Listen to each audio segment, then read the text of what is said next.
Unjuk rasa sejumlah massa yang tergabung dalam Serikat Mahasiswa Muslim Indonesia di Kejaksaan Tinggi Sumatera Barat berakhir ricuh.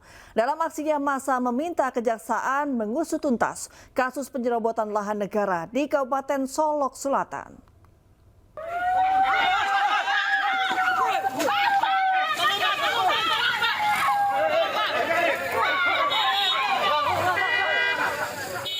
Unjuk rasa mahasiswa Muslim Indonesia di Kejaksaan Tinggi Sumatera Barat diwarnai kericuhan. Sejumlah staf intelijen Kejati Sumbar tiba-tiba menghambur ke arah massa yang tengah orasi sambil membakar ban bekas. Akibatnya aksi saling serang tidak terhindarkan. Kericuhan baru mereda setelah polisi berseragam yang berada di lokasi melerai keduanya. Dalam aksinya, massa menuntut pengusutan tuntas kasus penyerobotan lahan negara di Kabupaten Solok Selatan serta mencopot kepala Kejati Sumbar karena dianggap tebang pilih dalam penanganan kasus tersebut.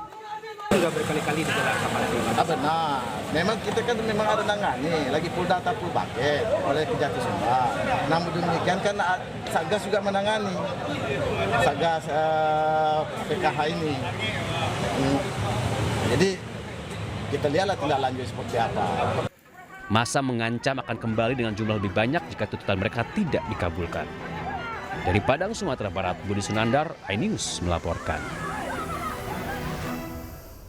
Pemirsa, viral penjualan Pulau Panjang yang berada di Kabupaten Sumbawa, Nusa Tenggara Barat.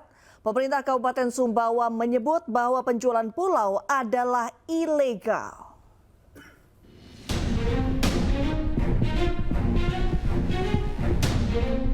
Penjualan Pulau Panjang tersebut beredar di situs bernama privateislandonline.com. Pemerintah Kabupaten Sumbawa menyebut bahwa penjualan Pulau Panjang adalah ilegal. Bupati Sumbawa mengaku kaget dengan adanya penjualan Pulau Panjang yang belakangan menjadi viral. Bupati mengaku hingga saat ini tidak pernah berurusan dengan perorangan atau pihak swasta terkait usaha pariwisata di Pulau Panjang. Terus terang kaget, kalau saya dengar aja kaget. Karena saya tidak pernah merasa ada satu pulau di Kabupaten Sumbawa yang mau dijual belikan. Saya tahu saja bahwa pulau itu adalah milik negara, milik daerah. Dan kalau ada yang mau jual belikan secara personal itu hal yang tidak mungkin bagi saya.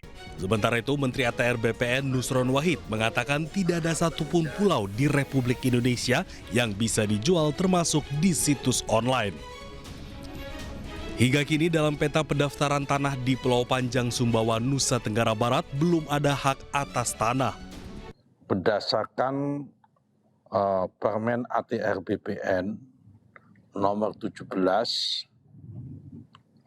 tahun 2016,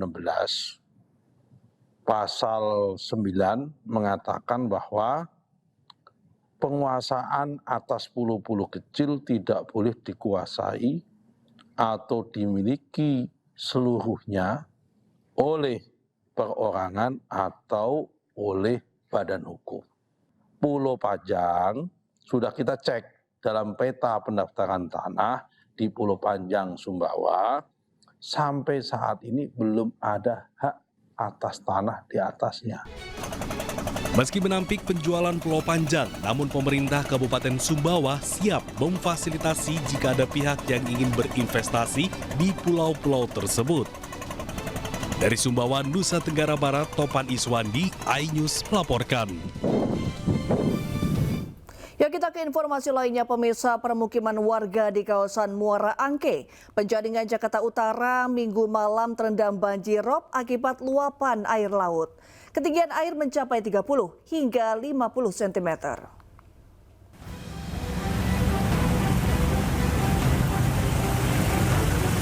Banjirop melanda permukiman warga di pesisir Jakarta, tepatnya di kawasan Muara Angke, Penjaringan, Jakarta Utara.